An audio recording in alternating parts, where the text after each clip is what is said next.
আসসালামু আলাইকুম ওয়া রাহমাতুল্লাহ। প্রিয় দর্শক শ্রোতা মণ্ডলী, সকলে কেমন আছেন? আশা করছি সকলে ভালো আছেন। আমিও আপনাদের দোয়া আলহামদুলিল্লাহ, আল্লাহ তাআলা ভালো রাখছেন।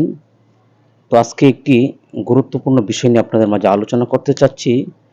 বিষয়টি হচ্ছে, আপনারা সকলে জানেন, আমাদের দেশে কিছু কিছু মেডিকেল রয়েছে, সুস্থ মানুষ গিয়ে অসুস্থ হয়, অসুস্থ হওয়ার পর তার মৃত্যু হয়। মৃত্যু হওয়ার পর তাকে আইসিইউতে ভর্তি করা হয়। এমন নজিরবিহীন ঘটনা কিন্তু আমাদের বাংলাদেশে হাজারো জায়গাত কিন্তু রয়েছে। তো আজকে হয়তো তাদের অর্ধ কোটি, লক্ষ লক্ষ, কোটি কোটি টাকা তাদের হয়তো থাকার কারণে মানুষ আজকে তাদের বিষয় নিয়ে কথা বলতে পারছে না। তো এটি একটি খুবই দুঃখজনক বিষয়। কারণ আমরা একটি নিউজ দেখেছি, একটি ছোট্ট একটি শিশু বাচ্চা, তাকে মেডিকেলে নিয়ে যাওয়া হচ্ছে, তার পায়ে সমস্যা। তো মেডিকেলে যাওয়ার পরে তার পায়ে অপারেশন করবে, পা থেকে তার গোপন অঙ্গে চলে যায়, তার গোপন অঙ্গে অস্ত্র চালানো হয়। তো এটা কেন হয়? আমার যে জায়গায় সমস্যা, ওই জায়গায় আপনারা আমাকে ট্রিটমেন্ট করবেন, কিন্তু আপনারা যদি আমাকে ওই জায়গায় ট্রিটমেন্ট না করে যদি আমাকে অন্য কোথাও ট্রিটমেন্ট করেন, তাহলে এর হিসাব তো আপনাদের দিতে হবে।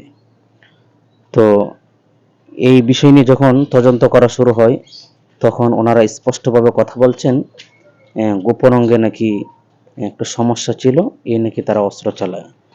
ঠিক আছে, থাকতেই পারে, মানুষ বলতে সমস্যা থাকতেই পারে, কিন্তু আপনারা তো, যারা কর্তৃপক্ষ আছে, এই শিশুর গার্ডিয়ান যারা আছে, তাদের সাথে কথা বলাটাই উচিত ছিল। কিন্তু আপনারা তা না করে আপনাদের মন মতোই আপনারা এই কাজটি করেন। এগুলো কেন করেন? তো এর জবাব কে দিবে?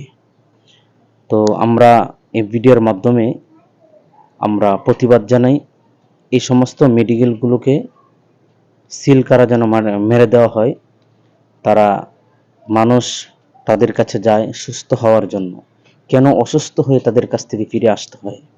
এটি হচ্ছে আজকে মূল বিষয়। কারণ আজকে এই বিষয় নিয়ে কেউ কোনো কথা বলতে পারছে না। কোনো সাংবাদিক যদি তাদের কাছে যায় কোনো নিউজ করার জন্য, তাদেরকে টাকা দিয়ে তাদের মুখ বন্ধ করে দেয়। আজকে পেরেশানিতে পড়তে হচ্ছে যে রুগী, হ্যাঁ, রুগীর আত্মীয় স্বজন, রুগী তো তিনি মারাই যান, এই হিসাব তো বাদ, কিন্তু ভুগতে হয় প্রতিবেশীরা। তো এই বিষয় নিয়ে কেউ কথা বলতে চাচ্ছে না। আমরা সকলেই এর প্রতিবাদ জানাই। এটির বিরুদ্ধে যেন সত্যিকারে আইনি ব্যবস্থা গ্রহণ করা হয়। সকলে ভালো থাকবেন। পরবর্তী কোনো নতুন ভিডিওতে আপনাদের সাথে সাক্ষাৎ হবে। আসসালামু আলাইকুম ওয়া রাহমাতুল্লাহ।